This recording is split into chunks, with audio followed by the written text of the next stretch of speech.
Dedicamos buena parte de nuestra vida al trabajo, pero ¿qué es lo que hace que este merezca la pena? ¿Queremos dejar huella en nuestro paso por el mundo o que las generaciones futuras se encuentren con algo mejor?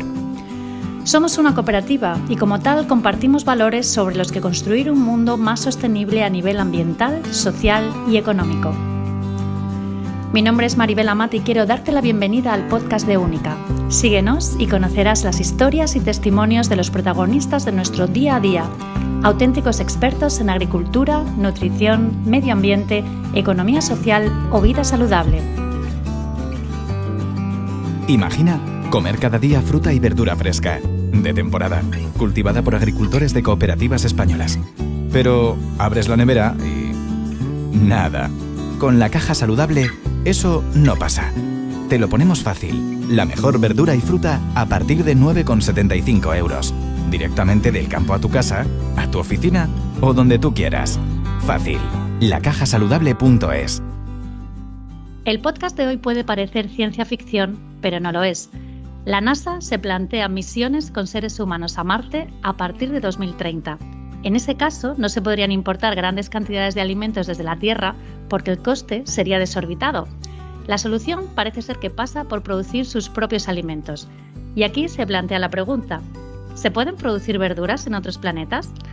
Hoy nos va a sacar de dudas Naum Méndez, autor del blog y del libro Un geólogo en apuros, y al que ya saludamos. Naum, muchísimas gracias por colaborar con el podcast de Única. Muchísimas gracias por invitarme. Naum, en la Estación Espacial Internacional parece ser que ya se están cultivando con normalidad algunas verduras en condiciones de microgravedad. Por lo tanto, vemos que es viable, pero nos gustaría saber si esas verduras son aptas para el consumo humano. Bueno, pues por lo que sabemos hasta el momento, las verduras que se han plantado en la Estación Espacial Internacional sí que son viables y además son totalmente seguras para el consumo humano. De hecho, uno de los últimos experimentos que se han hecho ha sido el cultivo de pimientos, algo que se pensaba que era muy complicado de hacer en microgravedad, y después del cultivo celebraron una fiesta para la cosecha y su recolección. Y hicieron, pues unos tacos mexicanos y los probaron los pimientos, fueron buenos. Después trajeron una parte a la Tierra para poder hacer un análisis más exhaustivo y realmente se dieron cuenta de que sí, que son totalmente aptos. Su mayor preocupación básicamente era que pudiesen tener el crecimiento de alguna bacteria que pudiese ser peligrosa a la hora del consumo, pero se dieron cuenta que no, que eran totalmente aptos para el consumo humano. Se han plantado muchas más cosas, lechugas, alcachofas, en fin, una gran cantidad de vegetales. Y resulta que la Estación Espacial, además, parece ser que van a continuar un poco con los experimentos de cultivo, porque además de ese factor de calidad alimentaria que era muy importante por la propia alimentación de los astronautas, se han dado cuenta de que tanto el aroma de las plantas como el simple hecho de cultivar plantas en el espacio puede ayudar al bienestar de los astronautas, algo que a priori puede parecernos un poco raro, pero que es importante. Tenemos que tener en cuenta que hay astronautas que pasan pues 6 meses, 7 meses, 8 meses en el espacio, y tener la posibilidad de poder cultivar y poder relajarse de esta manera, algo que para nosotros en la Tierra es muy común, pero que en el espacio no lo es tanto, pues les viene muy bien. Marte puede parecer un planeta hostil, incluso inhóspito, yermo, pero tiene un poco de atmósfera. Almería es, según la propia NASA, uno de los entornos de la Tierra que más se parecen a Marte por sus condiciones climáticas. Naum, ¿el invernadero solar crees que es un buen ejemplo a imitar, ya que con pocos recursos podemos producir grandes cantidades de alimento? Bueno, yo es que no creo que el invernadero solar sea un buen ejemplo, sino que será el mejor que podamos imitar en Marte, con diferencia de todos los ejemplos que tenemos aquí en nuestro planeta. Una razón, y la principal, es que la duración del día en Marte es muy similar a la de la Tierra, tiene aproximadamente unos 40 minutos más de duración, por lo que aquellas plantas que son dependientes del ciclo del día y la noche, pues van a poder encontrar en esos invernaderos solares en los que entra la luz solar directamente, pues un entorno de iluminación muy similar, con lo cual tenemos un factor muy beneficioso de este tipo de invernaderos. Y además de una manera, digamos, sin tener que utilizar una iluminación adicional, ¿no? Para simular un ciclo de día y de noche. Y además tenemos en nuestros invernaderos solares, tenemos todo muy optimizado, ¿no? Tanto el tema de la plantación, la cosecha, porque queremos maximizar la producción, algo que va a ser fundamental para poder reducir la dependencia de futuras misiones lejos de la Tierra en cuanto a temas de alimentación, porque como has dicho muy bien en la introducción, es carísimo el poder enviar toneladas y toneladas de comida, sobre todo cuando puedes estar creando una colonia que pueda tener decenas o más de personas, ¿no? que tienen que comer todos los días, y el alimento supone un peso muy importante. Ya, y entonces esos invernaderos, en el caso de esas misiones de larga duración en Marte, ¿esos invernaderos serían parecidos a los nuestros o qué diferencia sustancial tendría que haber? Bueno, diferencias sustanciales yo creo que no van a haber muchas, ¿no? Todavía nos queda un pelín por avanzar, pero hay que modificar algunas cosas. Primero necesitan un sistema de protección con respecto al exterior, que sean, básicamente, que sean un poco más gruesos, ¿no?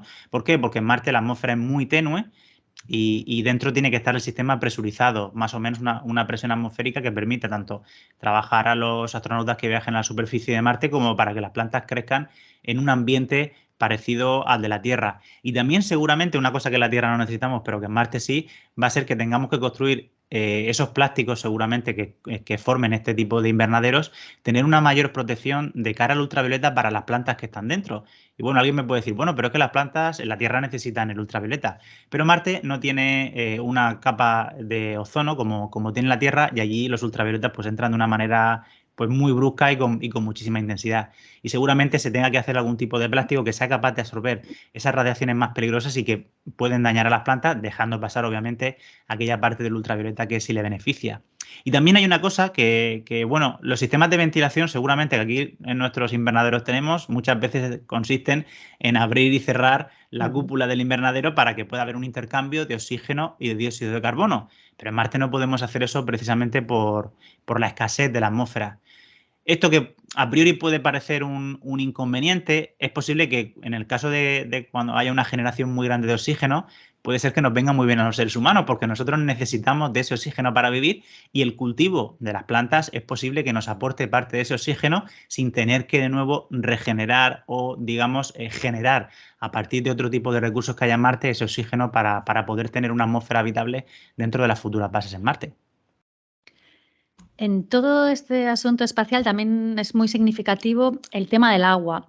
Imagino que es un gran reto ver cómo se reutilizan en las bases lunares o en las bases de Marte.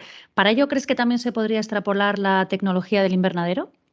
Bueno, yo creo que es importantísimo, ¿no? Una de las claves del funcionamiento de los invernaderos aquí en nuestro planeta es la reutilización del agua, porque al final intentamos aprovechar al máximo todos los recursos y dejar una huella ecológica lo menor posible o lo más pequeña posible.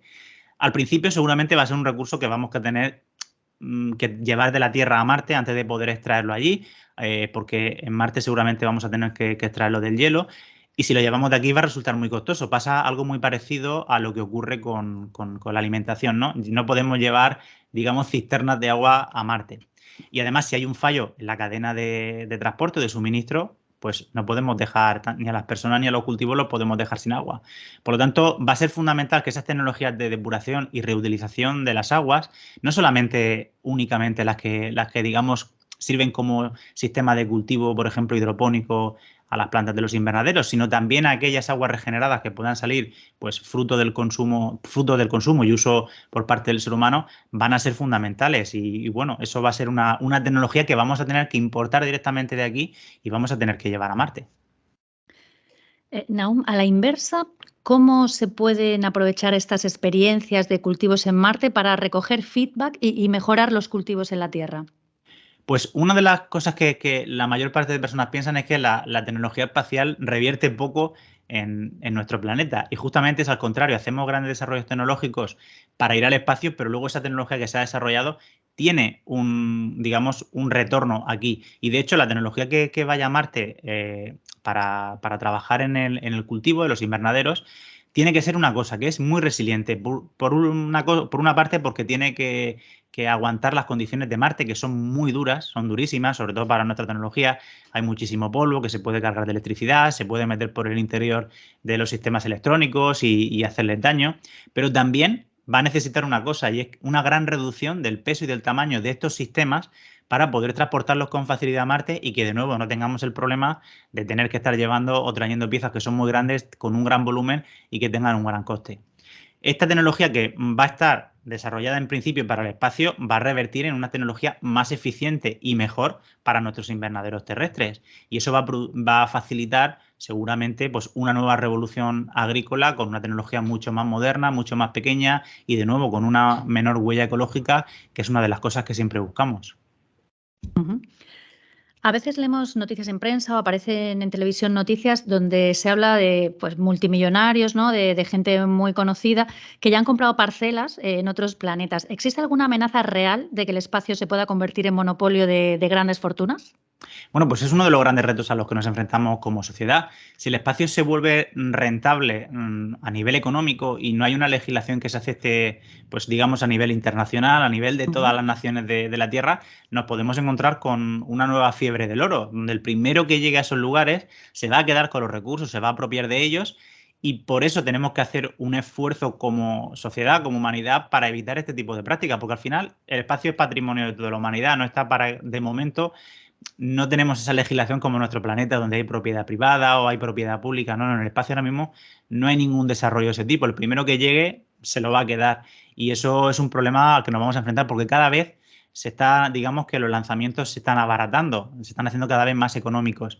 Y eso hace que haya un mayor acceso al espacio y, pues, con el mayor acceso al espacio, uno de los riesgos que corremos es que en algún momento, pues, por ejemplo, la explotación de asteroides o la explotación lunar por ejemplo, de minerales que puedan resultarnos útiles, pues provoque eso, una nueva fiebre del oro y bueno, tengamos que lamentarnos en el sentido de que se va a explotar todo con muchísima facilidad, con muchísima rapidez y al final ese patrimonio que de todos sea al final el patrimonio solamente de unos pocos. De acuerdo, o sea que sí que hay una amenaza real, a pesar de que pueda parecer esto muy lejano, muy inaccesible, sí que hay un riesgo. Nos parece lejano hoy, pero dentro de 20 años, esto que ahora parece ciencia ficción, dentro de 20 años puede que no lo sea. Obviamente no es el día de mañana, pero estoy hablando de 2 décadas o 3 décadas, que es un periodo de tiempo muy corto en el que seguramente vamos a ver grandes avances, ya estamos viendo grandes avances en cuanto a la democratización de acceso al espacio. Y eso va a provocar, pues bueno, que el espacio sea un sitio mucho más fácil o más sencillo donde ir y también más fácil de explotar. Y eso es al reto al que nos enfrentamos. Aún para terminar, como conclusiones, podemos afirmar que el invernadero pues, podría servir de campo de pruebas para determinar las condiciones de humedad, ¿no? De iluminación, de necesidades atmosféricas que requieran esos cultivos en Marte.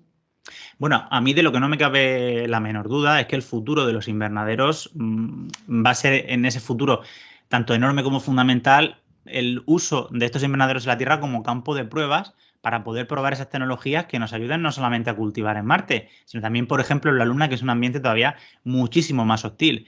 Y de hecho, al final, estos invernaderos que hoy en día tenemos en la Tierra son lugares de vanguardia tecnológica.